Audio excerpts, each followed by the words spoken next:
It should be pretty clear by now that I didn't do this because it was good politics. I did it because I believed it was good for the country. I did it because I believed it was good for the American people.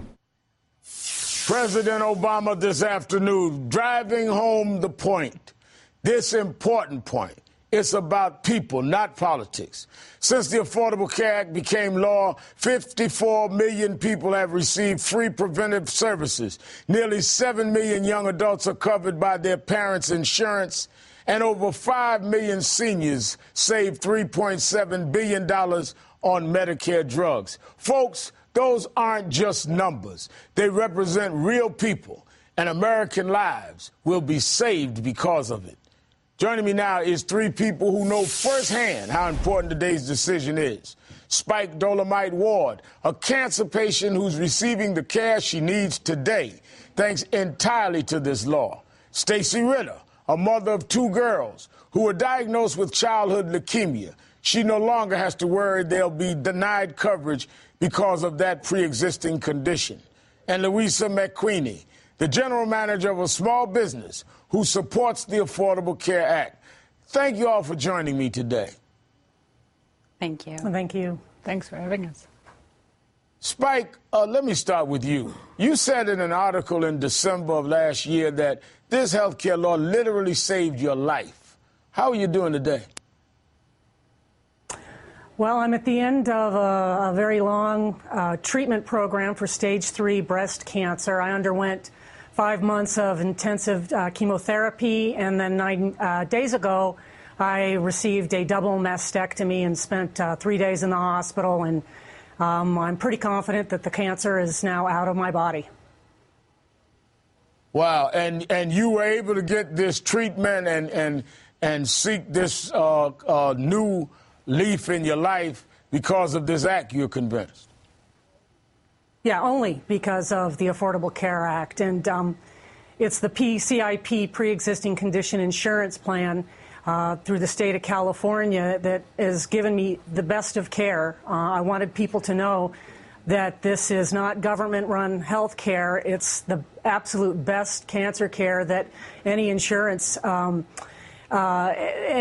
policy could get me, and I am extremely grateful. Stacy, let me go to you. You have two children that had pre-existing conditions. You're fighting with an insurance company right now about that. How important is this law to you and your daughters?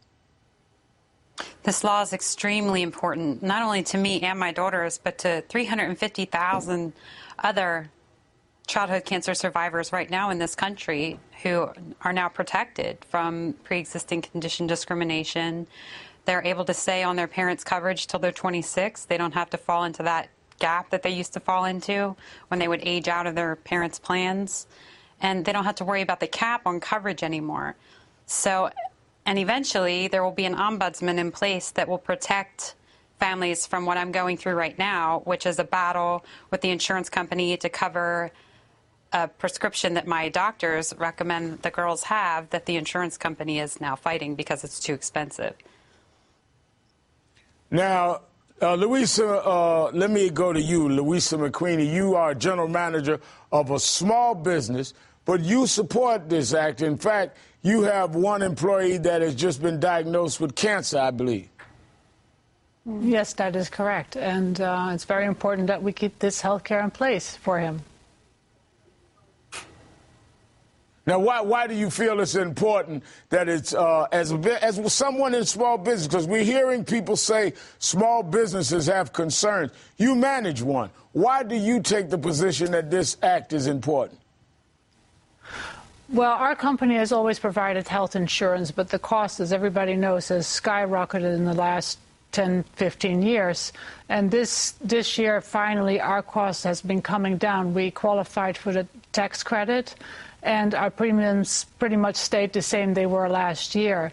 Why is it important for this particular employee? If we would not pay his health insurance, he would would have a pre-existing condition, and then what do you do? It's what we do. Most people get their health insurance through their employment, and to take that away that would be a terrible thing. Now, Louisa, let me go to you. You have two children that had pre-existing conditions. You're fighting with an insurance company right now about that. How important is this law to you and your daughters? Now, Spike Dolomite Ward, Stacey Ritter, and Louisa McQueenie, thanks to all of you for sharing part of your stories in life with us tonight. Thank you Coming up, for having us. Thank you for having us. Coming up, over 100 years in the making, from Teddy Roosevelt to the liberal lion, a historic day for this historic president. Next.